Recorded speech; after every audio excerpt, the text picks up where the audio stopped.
네, 안녕하십니까, 여러분. 저는 영사관님께서 소개해 주신 대로 에블린 문 변호사고요. 제가 오늘 세미나를 시작하기에 앞서서 좀 양해를 구할게 제가 지금 목감기에 걸려가지고 목소리가 굉장히 잠겨 있는 상태고 또 중간중간에 재채기를 하더라도 양해해 주시길 부탁드립니다. 죄송합니다. 자, 오늘 세미나 주제는 영주권 스폰서 없이도 셀프로서 본인이 직접 청원을 할 수 있는 셀프 청원을 통해서 영주권을 취득하는 방법입니다. 대상자는 미국 유학생들 혹은 창업이나 취업을 통해서 이미 비이민 비자, 영주권이 아닌 비이민 비자를 취득하신 분들에 한해서 영주권 스폰이 없이도 취업 영주권이 아닌 그런 미국 회사를 찾지 않고도 내가 직접적으로 셀프로 영주권을 취득할 수 있는 방법이 없습니까? 라는 질문을 많이 받았기 때문에 제가 그런 분들의 고민을 해결하고자 두 가지 옵션, 셀프 영주권을 받는 두 가지 옵션을 준비해봤습니다. 그에 앞서 디스클레이머, 이것은 프레젠테이션일 뿐이고요. 이거는 법적인 상담이 아님을 미리 알려드립니다. 저 같은 경우는 지난 12년 동안 2년간의 이민법 사무실의 패럴리걸로서 일을 했고요. 그 다음에 지난 10년 동안 이민법 변호사로서 활동을 하면서 대기업 로펌부터 small size, mid size law firm, to 대기업 large size law firm, 여러 이제 이민 변호사 사무실 아니면 큰 대형 로펌에서 수년간의 경험을 쌓고 얼마 전에 제가 제 개인 로펌인 Simply Law Group APC를 론칭하게 되었습니다. 현재 대한민국 총영사관의 이민법률 자문 변호사로서 활동을 하고 있고요. 그 다음에 저는 캘리포니아 상위 2.5%만 수여되는 슈퍼로이어 라이징 스타로서 4년 연속 계속 선정되고 있고요. 또 저 같은 경우는 다른 그런 취업 영주권이나 이미 그 가족 초청 영주권, 그 다음에 이제 비이민 비자를 담당하는 그런 이민 변호사분들 혹은 또 투자 이민만을 전문으로 하시는 분들과는 달리 저는 전반적으로 모든 분야의 투자 이민을 비롯한 모든 분야의 그 분야를 다룰 수 있는 변호사이기도 합니다. 저는 지난 10년간 1000여 개가 넘는 그런 Fortune 500 기업 고객을 비롯해서 1000건이 넘는 취업 영주권, 취업 비자 및 EB5 투자이민 수속을 총 담당하고 관련 경력이 있고요. 제가 제 로펌 이름을 문 Law Group 아니면 Law Office of Evelyn Moon이라고 정하지 않고 Simply Law Group이라고 정한 이유는 저조차도 이민자였거든요. 제가 이민을 하면서 얼마나 이민을 위한 여정이 얼마나 멀고 험난할 수 있는지 또 굉장히 챌린징할 수 있는지 알기 때문에 그런 멀고 험난할 수 있는 당신의 이민 여정을 심플하게 풀어드리고자 제가 최선을 다하겠다는 다짐으로 제 로펌 이름을 정하게 되었습니다. 첫 번째, 미국 셀프 영주권 옵션은 EB5 투자 영주권이라는 옵션입니다. 많은 분들께서 EB5 투자 이민을 많이 들어보셨을 거예요. 그런데 이제 오늘은 제가 지난 세미나 때 이민 시리즈 1, 지난 세미나 때, 웨비나 때 제가 이미 투자 이민에 대해서 간단하게 소개를 해드렸는데요. 오늘은 좀 더 자세하게 제가 설명을 해드리고자 합니다. EB5 투자 이민이란 1990년도 미국 의회가 해외 투자 금액을 조달받아서 미국 경제를 발전시키고 또 고용 창출을 촉진하자는 목적으로 제정한 EB5 프로그램이라는 겁니다. 이것은 이제 영주권인데요. 맨 원조 프로그램은 1990년도에 제정된 원조 프로그램은 그 해외 자금을 조달을 받고 또 직접적으로 그런 W2 그 프로젝트가 W2 페이롤에 해당되는 W2 임플로이를 10명을 고용을 해야 된다는 그런 조건 하에 제정된 프로그램입니다. 이 EB5 직접 투자 이민 프로그램은 permanent 프로그램이고요. 이것은 임시 운영 프로그램이 아닌 permanent, 영원히 존재하는 프로그램입니다. 그런데 1993년도에 미국 연방의회에서는 좀 더 많은 해외 투자 금액을 미국으로 유치를 해서 특정 지역의 고용 창출과 경제 활성화를 더 도모시켜야겠다라는 취지로 리저널 센터리라는 간접 투자 이민 임시 운영 프로그램을 제정하게 됩니다. 이것은 원조 직접 투자 이민 프로그램과는 다르게 임시였습니다. 그래서 계속적으로 이제 단기간 운영을 할 수 있게 하고 그 다음에 또 연장을 하고 그 다음 또 선셋이 다가오면 또 연장을 하고 이런 식으로 해서 1993년부터 작년 6월 달까지 지속적으로 연장이 되어 왔습니다. 그래서 제가 직접 투자와 리저널 투자의 간접 투자 의미의 차이점을 굉장히 상세하게 제가 다음 슬라이드에서 다뤄볼 건데요. 많은 분들이 흔하게 뉴스에서 접하실 수 있었던 뉴스는 아마 간접 투자이실 거예요. 리저널 센터 프로그램이 뭐 활성화되고 많은 해외 투자금을 유치하고 있다 이런 식으로 뉴스를 많이 접하셨을 텐데요. 일단은 제가 그 차이점은 다음 슬라이드에서 설명해 드릴게요. 그러다가 작년 6월 2021년도 6월까지는 활발하게 리저널 센터 프로그램이 활성화되어다가 작년 6월 달에 전면 중단됐었어요. 다시 말씀드리지만 직접 투자는 퍼머넌트 프로그램입니다. 영원한 프로그램에서 어디 가지 않고요. 리저널 센터 프로그램이 중단이 됐었어요. 왜냐? 너무나 많은 투자 금액을 유치하다 보니 아주 소수의 그런 사기 사건들이 발생하기 시작합니다. 그런데 소수의 사기 사건을 아무래도 미디어에서는 그리고 또 이제 연방의회에서는 그런 사기 사건들을 좀 포커스를 하게 마련이죠. bad players. 그렇기 때문에 이 프로그램의 취지는 좋고 사실은 이런 해외 투자금을 통해서 미국의 많은 고용인들이 창출되었음에도 불구하고 이렇게 잠시 중단을 하게 됩니다. 그래서 중단했다가 1년간의 그런 침체기를 겪고 드디어 올해 3월 15일 날 바이든 대통령이 새로운 총괄 지출 법안 엄니버스 스펜딩 빌에 서명을 하면서 동시에 2022년도 EB5 투자이민 개혁법이 제정됩니다. 그러면서 저번보다는 좀 더 죄송합니다. 지난번보다는 조금 더 훨씬 더 윤곽이 뚜렷해지고 좀 체계적으로 변경된 EB5 개혁법이 소개가 되는데요. 그래도 풀어나가야 될 숙제는 많습니다. 아직까지 많지만 그래도 저희가 아는 건 향후 5년 동안은 리저널 센터 프로그램이 조금 더 안정이 됐다라고 설명해 드릴 수 있습니다. 자, 그러면 EB5 투자이민의 조건은 어떻게 될까요?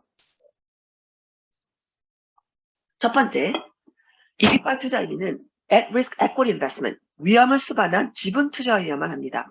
절대로 개런티가 환불이 그런 원금 상환이 개런티가 되는 그런 계약 관계나 아니면 투자하게 될 부동산의 소유권이나 사용권이 주어진다는 그런 어떤 개런티가 되는 인베스트먼트는 절대로 가능하지 않습니다. 그래서 반드시 위험을 수반한 equity investment이어야만 합니다. 그리고 for profit NCE, New Commercial Enterprise, 이거를 NC라고 할게요. 영리 목적의 신규 사업체이어야만 합니다. 그래서 신규 사업체는 1990년도 11월 29일 이후에 설립된 회사면은 전부 다 신규 사업체로 간주는 되는데요.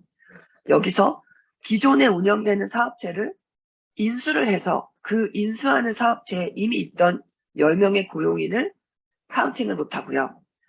신규 사업체에서 새롭게 10명의 고용인을 창출하여야만 합니다. 아니면 기존에 있던 사업체를 인수할 경우에는 어떤 그런 expansion plan 아니면 리모델링을 통해서 새로운 10명의 고용인을 다시 새로 창출을 해야만 하는 조건이 있습니다. 투자금은 여러 번 이제 왔다 갔다 했었어요. 처음에는 50만 불, 그 다음에 1밀리언을 시작했다가 최근에 90만 불에서 또 180만 불로 올라갔다가 다시 이번에 3월 15일 2020년도 3월 15일 바이든 대통령이 서명을 함에 따라 80만 불, 고실업률 지역일 경우에는 80만 불, 그 다음에 고실업률 지역이 아닐 경우는 105만 불로 파이널하게 측정이 되었습니다. 이게 이제 투자금이 변경된 게 가장 큰 그런 변화이고요. 그 다음에 그러면 고실업률 지역에는 80만 불이다. 그리고 그렇지 않은 지역은 105만 불이라고 하면 1,050,000. 그러면 고실업률 지역이 무엇이냐? 실업률이 높은 지역은 EB5 투자할 시기에 지리적으로 국내 실업률에서 최소 150% 이상 150%에서 그 이상 해당하는 곳입니다. 혹은 낙후된 지방 지역을 말합니다. 인구가 2만 명 이상 되는 도시 밖의 낙후된 지역이거나 아니면 미국 예산관리국이 인정한 수도권 지역에서 벗어난 곳을 뜻합니다. 그러니까 다시 말해서 아예 시골 지역이든지 아예 낙후된 지방 시골 지역이든지 아니면 실업률이 높은 좀 도심 지역에 있더라도 실업률이 높은 지역이어야만 TA, Targeted Employment Area라고 하거든요. TA로 지정이 될 수 있습니다. 그 TA로 지정된 지역에 위치한 프로젝트만 80만 불이고요. 그렇지 않으면 105만 불의 투자금이 요구됩니다. 그 다음에 합법적인 자금 출처 및 경로가 반드시 증빙되어야만 합니다. 그냥 80만 불을 여기저기 빌리고 아니면 자금 출처가 전혀 뚜렷하지 않은 돈을 다 모아서 투자를 할 수 있는 게 아니고요. 80만 불이든 105만 불이든 모든 자금 출처 단 하나의 펜이라도 놓치지 않고 모든 자금 출처와 경로가 뚜렷하게 밝혀져야만 합니다. 그 다음에 job creation. 그 프로젝트가 10명의 고용인을 창출해야만 합니다. 미국인의 고용인. 그러니까 여기서는 다른 외국인 고용인이 아니라 미국인의 고용인을 채용해야만 합니다. 이 프로젝트를 통해서. 그래서 제가 말씀드리겠지만 그 직접 투자와 리저널 센터 프로젝트의 가장 큰 차이점 중에 또 하나는 직접 프로젝트는 10명의 고용인 창출이 반드시 페이롤에 한한 W2 임플로이어만 합니다. 하지만 리저널 센터의 경우에는 간접 고용 창출이 가능합니다. 그래서 간접 고용 창출이란 여러 이제 그 경제 포뮬라를 사용을 해서 그런 construction cost, 공사 비용, 아니면 soft cost, 그 다음에 여러 operational cost를 다 섞어서 그 얼마나 이 지역의 이 프로젝트가 개발됨으로써 몇 명의 그 인플로이들이 창출될 것인지를 간접적인 고용인이 창출할 수 있는지를 그런 포뮬라를 통해서 계산을 해서 훨씬 W2 인플로이보다 훨씬 더 많은 숫자의 그런 간접 고용인을 창출할 수 있는 그런 혜택이 있기 때문에 아까 말씀드렸던 그 비즈니스 센터 프로그램이 개정이 된 것입니다. 왜냐하면 그렇게 함으로써 조금 더 많은 투자 금액을 한꺼번에 포워드 인베스트먼트를 유치할 수 있고 그럼에 따라 작은 규모의 프로젝트가 아닌 여러 큰 이제 호텔이나 뭐 병원이나 이런 큰 프로젝트, 뭐 콘도나 이런 큰 프로젝트에 많은 EB5 투자자들의 자금을 조달할 수 있다는 그런 혜택이 있기 때문에 리저널 센터 프로그램이 그 이후에 개정이 된 것입니다. 그 다음에 EB5 같은 경우는 2년 조건부 영주권 발급 후에 2년 안에 이제 풀타임 10명의 풀타임의 신규 고용 창출이 이루어져야지만 조건이 해지가 됩니다. 그 10년짜리 퍼머넌트 영주권을 발급할 수 있는 게 아니라요. EB5 같은 경우는 2년의 조건부 영주권이 먼저 발급되고 그 조건부를 해지해야 된다는 그런 또 조건이 주어집니다.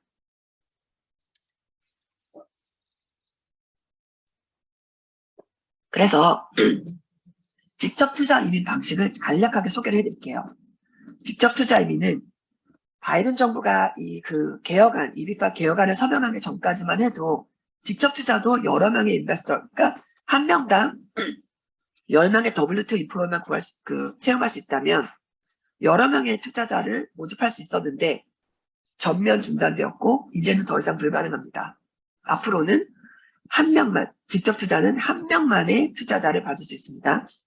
그래서 프로젝트에 한 명만의 투자자를 받고 그 다음에 이제 그 신규 사업체에 한 명의 투자자가 투자를 했을 때 그 오너로서 만약에 본인이 직접 개발한 프로젝트면 100% 오너십을 소유할 수 있고요. 만약에 그렇지 않고 제3자의 프로젝트에 3자가 이미 준비한 개발한 프로젝트에 본인이 한 명으로서 EB5 투자자로서 들어갈 수 있는데요. 그럴 경우에는 보통 그 이자율이 한 3%에서 5% 사이고요. 만약에 본인이 직접 그 프로그램을 개발을 한다라고 하면 100% 소유를 할 수도 있겠죠. 그런데 그리고 또 다른 방법은 신규 회사를 이제 세우고 한 명의 투자자, EB5 투자자가 들어가게 됩니다.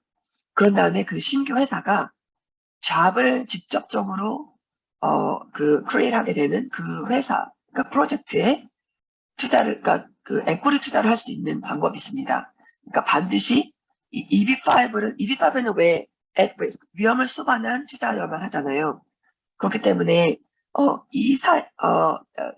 이 인베스터가 이 새로 설립된 그 회사에 투자를 한 다음에 굳이 이 새로운 회사가 같은 그 잡을 창출해내는 프로젝트가 아니어도 됩니다. 다른 회사의 경우에는 단 그 잡을 창출하게 될 그 프로젝트 회사가 직접 투자의 경우에는 그 NCE 신규 회사의 100% 소유된 subsidiary entity여야만 합니다. 그리고 다시 말씀드리지만 W2 된 10명의 W2 페이롤에 올라가게 될 10명의 W2 인플로이가 이제 채용이 돼야만 합니다. 죄송합니다. 제가 목소리가 너무 안 좋네요.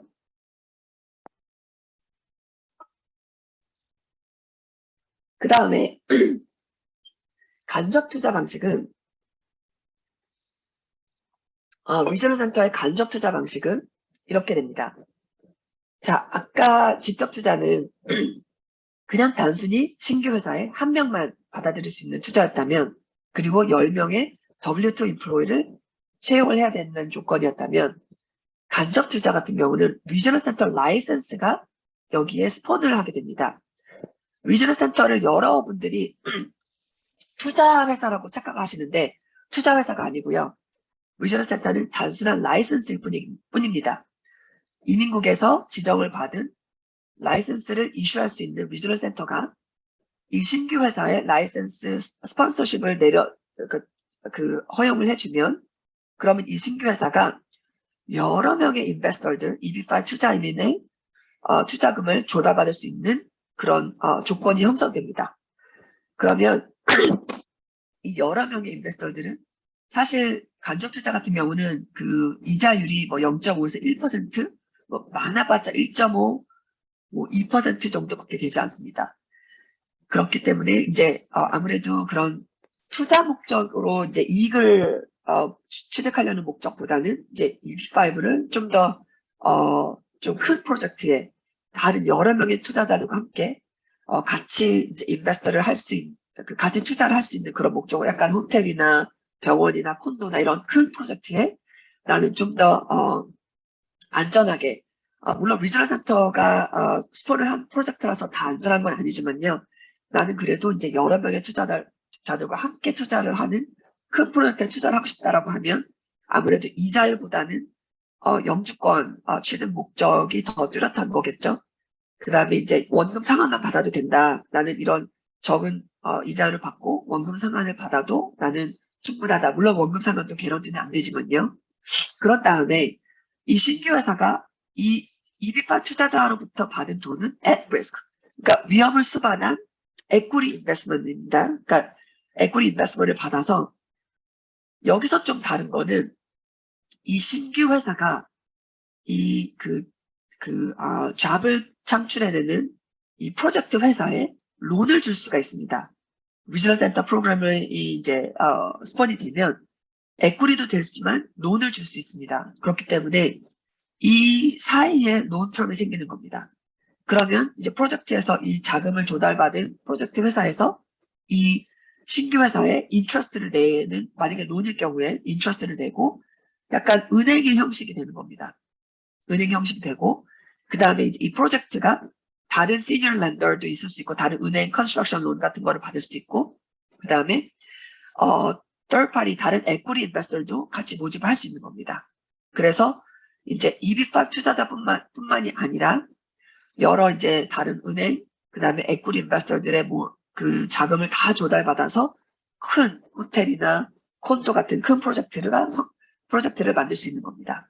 이런 식으로 간접 투자 방식은 그 대신에 이 모든 이제 예를 들어서 뭐 10명, 20명 아니면 100명까지 그렇게 많은 EB5 투자자들의 그 잡을 10명, 한 명당 10명이기 때문에 예를 들어서 50명이면 500명의 잡이 창출이 돼야 되고 100명이면 1000명의 잡이 창출이 돼야 되는 거거든요. 그래서 그런 그런 것을 부합하기 위해서는 아무래도 indirect, 간접적인 그런 고용 창출 그 포뮬라를 사용해서 간접적인 고용 창출이 되어야지만 아무래도 이 모든 사람들의 EB5 그 job creation 조건을 부합할 수 있습니다. 그렇기 때문에 큰 호텔이나 그런 콘도 같은 이제 큰 개발사들은 리저널 센터가 없으면 이런 스폰서십이 없으면 가능하지 않은 거죠. EB5 조달을 받을 수가 없는 거죠. 그래서 다시 한번 정리해드리면 직접 투자는 연구제도입니다. 그래서 뭐 프로그램 종료일에 전혀 영향을 받지 않습니다. 하지만 리저널 센터 프로그램은 종료일에 영향을 받습니다. 계속 지속적으로 프로그램이 계속 연장이 되어야만 하고요. 현재로서는 5년까지 연장이 된 상태입니다. 그 다음에 투자처의 승인, 526 접수 전에 승인을 받아야 될 조건은 없는데 526 같은 지금 간접 투자 같은 경우는 리저널 센터의 승인이 필수입니다. 그 다음에 프로젝트의 사전 승인, 그러니까 직접 투자 같은 경우는 사전 승인을 받을 필요가 없고요. 하지만 간접 투자는 미국의 이번에 새로 나온 폼인데 개혁안에 따라 새로 나온 폼인데 I-956F라는 폼을 접수를 해서 리저널 센터가 프로젝트에 대한 사전 승인을 신청을 먼저 한 이후에 516 접수가 그 EB5 접수가 가능합니다. 하지만 다행인 거는 이 사전 승인 신청 서류가 승인될 필요는 없고 일단 접수만 하면 그 다음 이제 EB5 과정이 그 수속을 밟을 수 있습니다.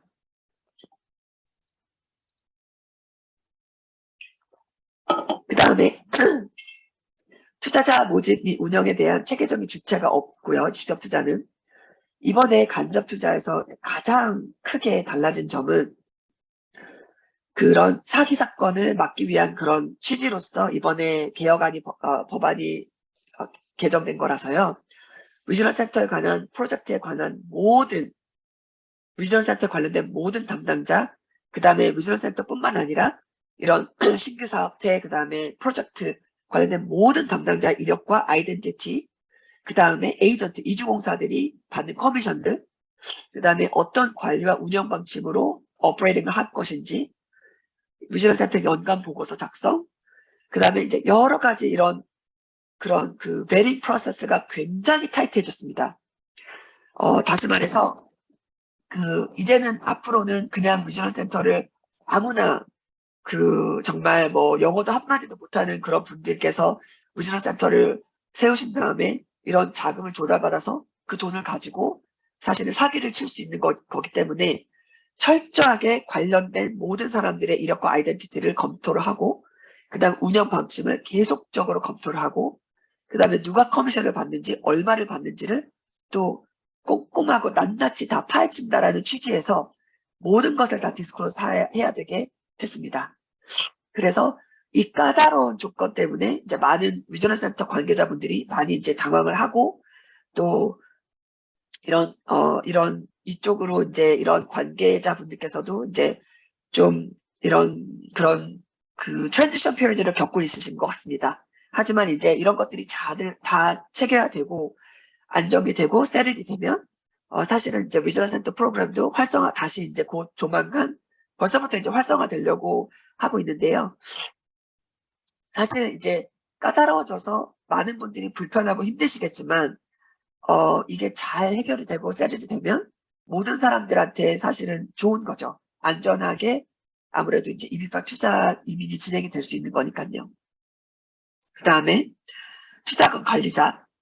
이것도 새로운 건데요. 죄송합니다. EB5 이번에 개혁안에 따라서 또 새로워진 부분은 Fund Administrator 아니면 Annual Edit. 그러니까 투자금을 관리하는 투자금 관리자도 또 따로 지정을 해야 됩니다.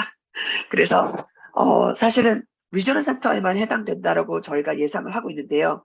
뚜렷하게 아직 이민국에서 공식적으로 발표를 하지 않았기 때문에 저희가 그런 공식적인 발표문을 기다리고 있거든요. 그런데 간접 투자에는 그 펀드를 에스크로 어카운트나 이제 따로 어카운트에 먼저 받은 다음에 그 다음에 이제 여러 조건이 다 충족이 되면 그 다음에 에스크로 어카운트에서 프로젝트 어카운트로 릴리즈가 되게 돼 있거든요. 그 에스크로 어카운트를 관리하는 그런 펀드 어드미니스트레이터 투자금을 관리하는 사람이 뭐 CPA라든지 변호사라든지 라이센싱이 있는 그리고 이런 펀드를 관리할 수 있는 그런 지식과 전문 지식과 경험이 있는 사람이 펀드를 관리를 해야 된다라고 이제 또 지정을 했습니다. 아니면 애뉴얼 어딧을 받아야 된다. 그렇기 때문에 이제 더 이상은 아까 말씀드렸다시피 리저널 센터에 이제 여러 이런 담당자들의 이력과 뭐 운영 방침 이런 여러 뭐 커미션 디스클로저 굉장히 베링 프로세스가 아주 굉장히 이제 좀 철저하게 진행이 될 거잖아요. 거기에 또 투자금 관리자까지 아니면 오디까지 요구하게 돼서 사실은 이제 이민국 이제 이 의회와 이제 이민국의 취지는 더 이상의 사기 EB5 투자 이민으로서 더 이상의 사기는 없이 아주 안전하고 깔끔하고 굉장히 체계적으로 EB5 투자 이민이 진행이 돼야 된다라는 취지로 이렇게 좀 굉장히 여러 조건을 많이 이번에 추가되었습니다. 조건들이 많이 추가되었습니다. 그 다음에 직접 투자는 아까 말씀드렸다시피 금요기로 그 W2 풀타임 정규직 35시간 아까 일주일에 35시간의 풀타임 정규직 고용인을 창출하셔야 되고요. 간접 투자 같은 경우는 여러 경제 영향의 분석 및 지출, 수익 등의 간접적인 요소들을 다 섞어서 그 간접 고용을 calculate을 하는 그런 포뮬라가 있거든요. 그 포뮬라를 사용해서 간접 고용을 카운팅할 수 있습니다.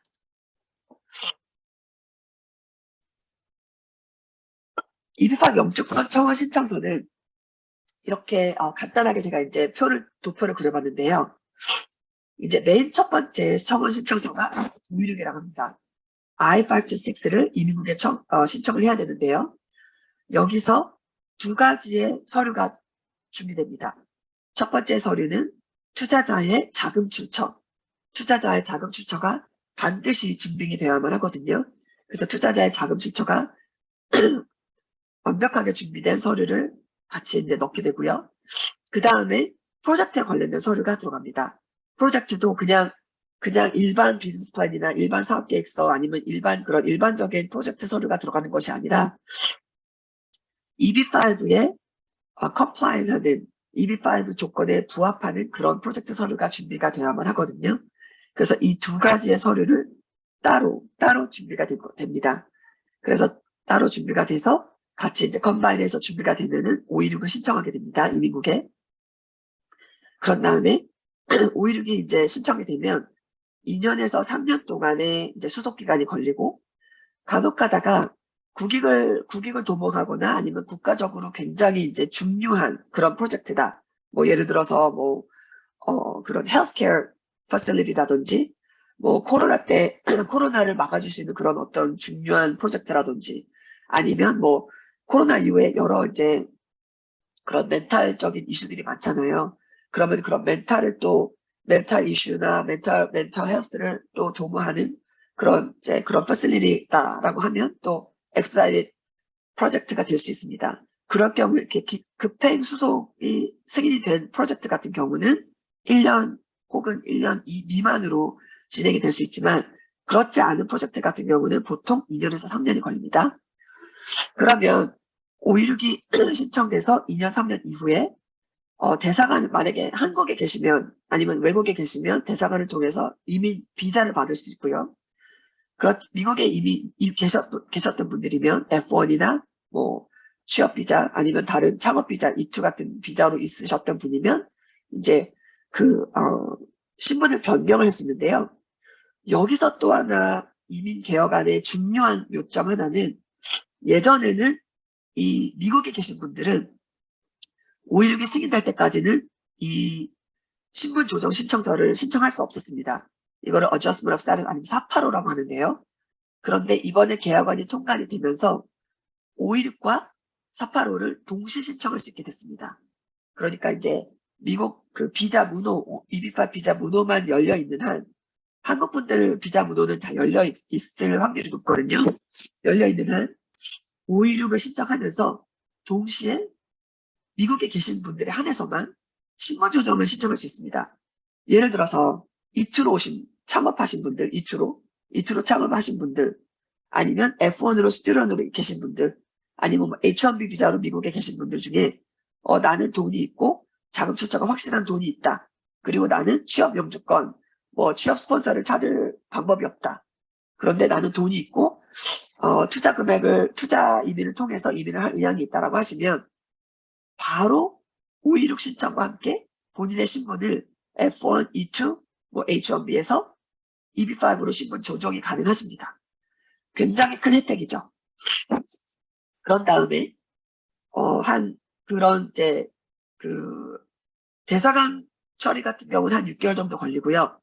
그 신분 조정, 미국에서 신분 조정 같은 건 한 1년 정도 걸리거든요. 그러면 그 이후에 2년 조건부 영주권을 받습니다. 2년부 조건부 영주권을 받게 되는데 Adjustment of Status가 485를 신청하신 분들, 미국에서 신분을 조정하신 분들 같은 경우는 신분 조정을 하면서 동시에 여행허가서와 노동허가서를 신청하실 수 있습니다. 그 노동허가서와 여행허가서는 한 6개월 안에 나오거든요.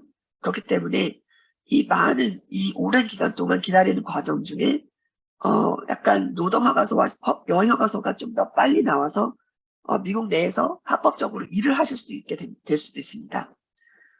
그런 다음에 2년 조건 영주권, 그 다음에 2년 조건부 영주권이 만기되기 90일 안에 조건부를 해지하는 829라는 신청서를 제출해야 됩니다.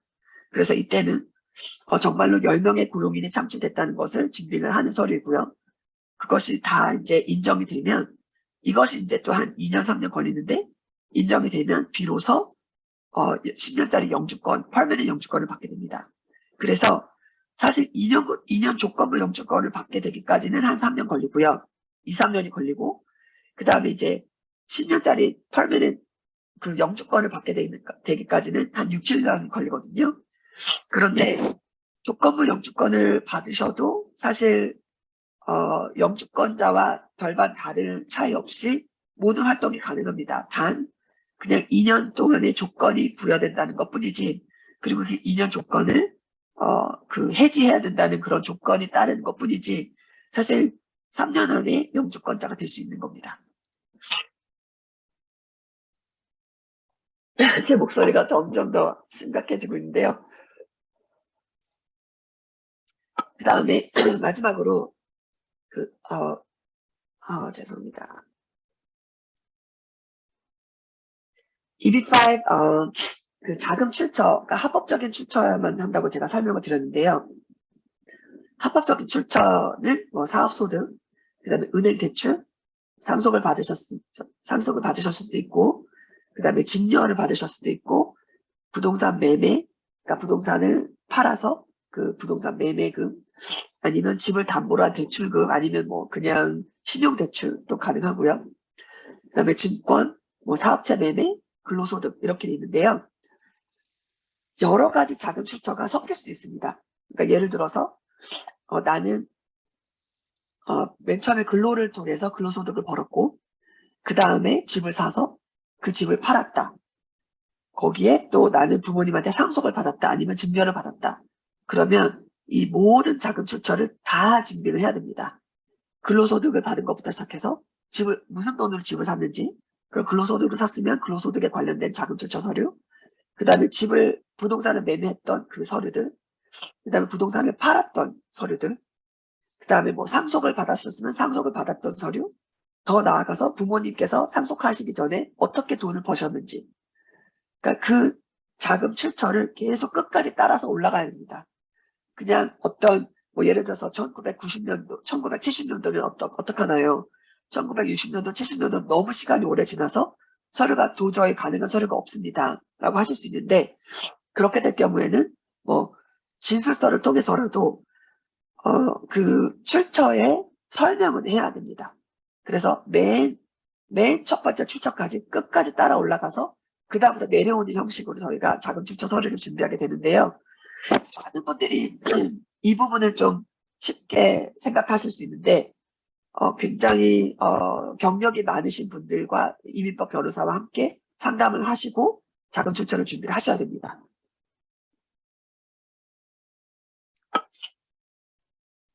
예, 그런 다음에 미국 셀프 영주권 옵션 두 번째는 이제 지금까지는 EB5 투자이민을 통한 미국 셀프 영주권 옵션이었고요. 그 다음에는 이제 1순위와 2순위 영주권을 통한 옵션인데요. 이것은 제가 소위 말해서 너무나 뛰어난 사람들, 그러니까 소위 말해 잘난 사람, 뛰어난 사람들을 위한 영주권 옵션입니다. 그래서 1순위 영주권은 정말로 특출난 능력을 통한 이민을 말합니다. 그래서 국내적으로 혹은 국제적으로 자신의 분야에서 최고의 전문성을 인정받으신 분들의 경우에 1순위 영주권이 가능한데 1순위 영주권은 스폰이 필요 없습니다. 그러니까 다시 말해서 이민 취업 비자를 받기 위해서 필요한 이민 스폰 회사가 필요 없으신 겁니다. 그래서 셀프로 영주권을 받으실 수 있고요. 첫 번째 조건은 노벨상, 올림픽 금메달, 필리처상, 아카데미 수상 등 약간 현실적으로는 극소수인 분들, 이런 분들은 그냥 상을 받았다. 내가 이런 사람이다라고 증빙만 하면 됩니다. 그런데 그런 분들은 굉장히 극소수죠. 제가 이런 분들, 금메달 따신 분들 몇 분 제가 해보긴 했는데, 사실은 극소수고요. 많은 대부분의 분들은 이제 두 번째 조건으로 충족을 하십니다. 아래 해당되는 10가지 중에 3가지만 충족을 하시면 EB1A 1순위 영주권이 가능하실 수 있습니다. 첫 번째는 국제적 아니면 국내적 전문 분야에서 굉장히 우수성을 인정받은 상을 수상하셨거나, 두 번째, 해당 분야의 전문가들이 국가적 혹은 국제적으로 가입 자격을 인정한 전문인만이 회원이 될 수 있는 그런 단체의 모임의 회원이거나, 그러니까 아무나 가입할 수 있는 회원이 아니라 정말 그런 분야에서 인정된 사람들, 그리고 그런 어치브먼이 있는 사람들만이 가입할 수 있는 그런 단체들. 그 다음에 세 번째, 해당 분야의 출판물이나 신청인에 관련된 기사들이 뉴스페이퍼에 나오셨다든지, 아니면 라디오나 유튜브 채널 같은 거에 인터뷰를 하셨다든지. 그 다음에 이제 네 번째, 다른 사람들의 작업, 아니면 논문, 작품의 심사관으로 활동한 경력. 약간 이제 이런 해당 분야의 심사관으로서 초대를 받아서 그 다른 사람들의 작업이나 논문이나 작품을 심사를 하신 그런 경력이 있으시면은 또 해당이 됩니다. 다섯 번째, 과학, 예술, 학문 등 해당 분야에서 주된 업적을, 굉장히 뚜렷한 업적을, 어취하신 분들. 첫 번째, 전문 잡지나 주요 미디어에 실린 논문의 저자이거나, 이런 논문의 또 인용 횟수도 굉장히 높아야겠죠. 그 다음에 이제 단체나 기구에서 아주 중요한 역할을 하신 경우. 여덟 번째, 같은 분야의 다른 사람들에 비해 고액의 봉급이나 연봉이나 서비스료를 받은 증거 서류. 그다음에 아홉 번째는 전시회. 이거는 이제 약간 아트 쪽으로 관련된 아트 쪽으로 종사를 하신 분들한테만 해당되는 사항인데요. 그런 전시회에 출품을 한 경력이 있는 경우. 그다음에 마지막으로 자신의 작품이 상업적으로 성공을 일으킨 경우. 그래서 이제 이 10가지 중에 3가지만 충족을 하면 1순위 영주권을 신청할 수 있습니다. 그래서 이제 저희 같은 경우는 이제 그 여러 가지, 이 10가지를 다 고업을 하고요. 상담을 할 때 10가지를 다 고업을 한 후에, 여기서 3가지 혹은 그 이상을 충족하실 수 있는지를 가늠해 본 다음에, 그 다음에 이제 저희가 1순위 영주권 자격이 되시는지 아니면 부족하신지를 설명을 해드립니다. 그 다음이 2순위로 이제 내려가는데요. 아까 그 1순위 영주권은 정말 그 업계에서 최고의 분들에 한해서 해당하는 영주권이고요. 2순위 영주권은 그거보다는 미치지 않지만 2순위로 좀 단계가 내려가지만 고학력자구나 아니면 특별한 능력자의 독립이민, 그거를 National Interest Waiver라고 하는데요. NIW라고 하는데요. 아마 많이 들어보셨을 거예요. NIW도 독립이민입니다. 그러니까 다시 말해서 취업 영주권에 스폰이 필요 없이 본인이 셀프로 영주권을 신청할 수 있습니다.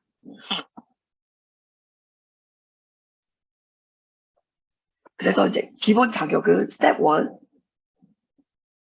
취업이민 2순위에 해당하는 NIW 전문 분야에서는 석사 이상의 학위를 소지하셨거나 아니면 과학, 예술 및 사업에서 뛰어난 능력을 지닌 그런 능력이나 업적이 미국 국익에 상당히 도움이 될 것이라는 것을 증명하실 수가 있으셔야만 됩니다.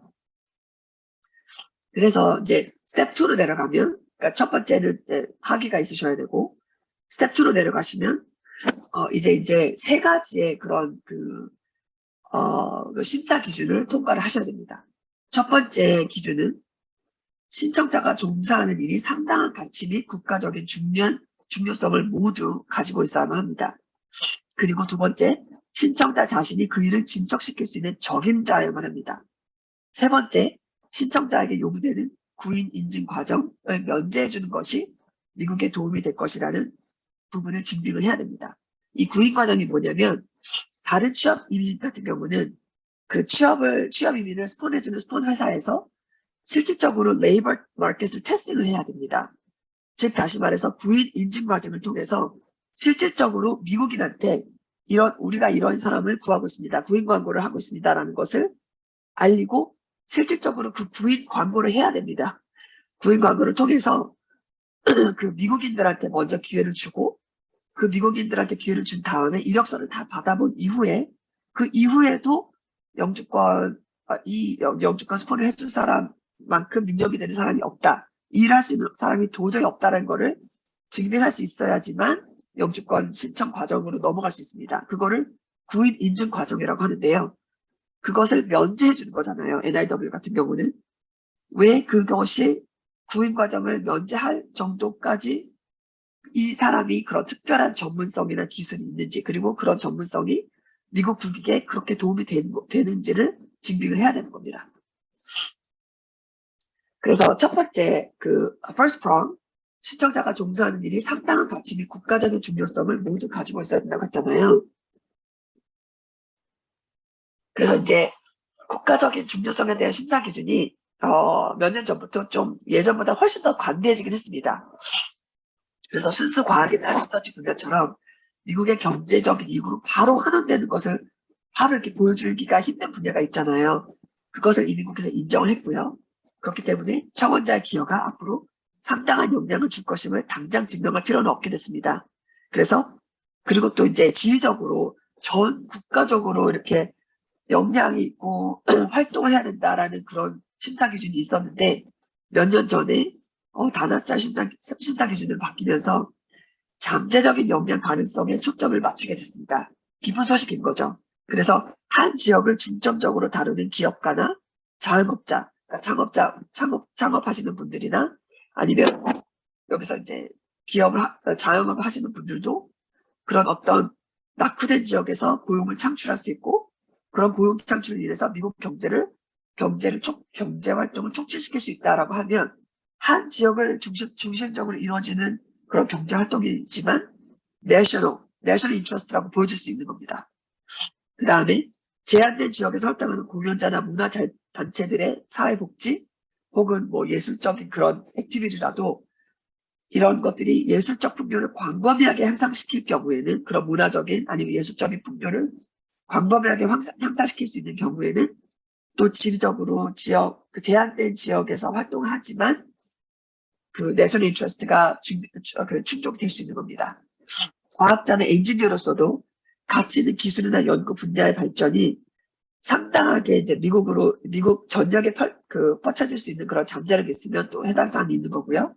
또 건강한 식생활 분야의 지역내 담당자도 한 지역에 국한돼 있지만 그런 건강한 식생활이나 아니면 건강에 관련된 어떤 뭐 발견한 어떤 뭐 뇌멸이라든지 아니면 그런 어떤 식단이라든지 어떤 그런 헬스에 관련된 본인이 가지고 있는 어떤 특별한 기술이나 그런 전문 지식들이 미국 전역에 뻗쳐져 나갈 수 있는 그런 잠재적인 그런 가능성이 있으면은 또 National Interest NIW가 가능할 수 있습니다. 두 번째는요. 신청자가 자신이 그 일을 진척시킬 수 있는 적임자여야 된다는 것입니다. 그래서 이제 상대적으로 뛰어난 전문가나 대다수보다 월등한 부분에 집중을 하지 않고요. 더 이상 예전에는 그랬거든요. 더 이상 그렇지 않고 이제는 성취한 업적이나 풍부한 지식 및 앞으로의 발전 가능성에도 크레딧을 주게 됐습니다. 그래서 실적인이 분야에 관련된 교육 배경과 스킬, 전문 지식, 그간 쌓은 업적들을 보게 되고요. 그 다음에 미래에 어떤 계획이 있는지 설명하는 제안 뭐 사업서나 활동 계획서, 그 다음에 그 목표를 성취하기 위해서 그간 어떤 활동을 해왔는지, 그 다음에 뭐 잠재 고객, 사용자, 아니면 잠재 투자자, 아니면 그런 기타 관련 단체들의 관심 표명이 있었으면 그런 것들을 전부 다 함께 이제 설명을 하면 굳이 이미 그런 월등한 그런 성적이나 월등한 업적을 굳이 증빙하지 않아도 발전 가능성에도 집중할 수 있는 겁니다. 그래서 이제 구비서류 목록으로는 뭐 학위 인증서, 라이센스, 본인이 가지고 있던 특허, 뭐 상표 저작권, 뭐 발명한 기술 제품을 사용하는 회사와의 계약서, 그다음에 회사의 기술이 이미 사용되고 있거나 사용될 것이라는 것을 보여주는 문서들, 전문가의 추천서들, 출판된 기사, 뭐 언론 보도, 인용 이력, 사업계획서, 그리고 이제 여러 고객들의 서신, 인텐더나 서신들, 그 다음에, 물론 고용주가 필요 없지만, 잠재적으로 이제 함께 일을 하고자 하는 그런 파트너십과의 그런 어떤 MOU 같은 게 있었으면, 뭐 MOU나 인텐더럴 등, 그 다음에 이제 뭐 기업가들이 재정을 지원했으면, 뭐 재정 지원, 벤처 캐피털 회사나 엔젤 투자자들을 통해서 뭐 인베스터를 받으셨다면, 그런 증거 서류들, 그리고 이제 제한된 노력의 잠재적인 역량을 보여줄 수 있는 여러 계약서, 라이센스, 뭐 또 정부기관의 서신 아니면 수상 보조금 등 이런 여러 서류들을 다 접목시켜서 본인이 적임자임을 증명을 하는 것입니다. 마지막으로 신청자에게 요구되는 구인 인증 과정을 면제해 주는 것이 미국에 도움이 될 것이라는 형평성을 증명해야 되는데요. 그래서 이제 이 사람이 정말로 이 구인 인증 과정을 바이패스하고, 그래서 웨이버를 하거든요. National Interest Waiver. 그래서 NIW라고 하는데, 바이패스하고 웨이브 해줄 정도의 가치가 있는 사람인지를 또 증명을 하게 됩니다. 그래서 이제 청문자가 자아목벌이나 자아목벌을 받는 것이 정말로 이게 비현실적인 것인지, 그리고 미국 노동자가 있음에도 불구하고 이 사람이 정말로 미국의 국익이 되는, 도움이 되는 그런 전문 지식과 아니면 그런 스킬이 있는지, 그런 얼마나 이 사람을 빨리 영주권을 승인해 주는 것이 시급한 상황인지를 여러 상황들을 고려해서 저희가 파티션을 준비하게 됩니다.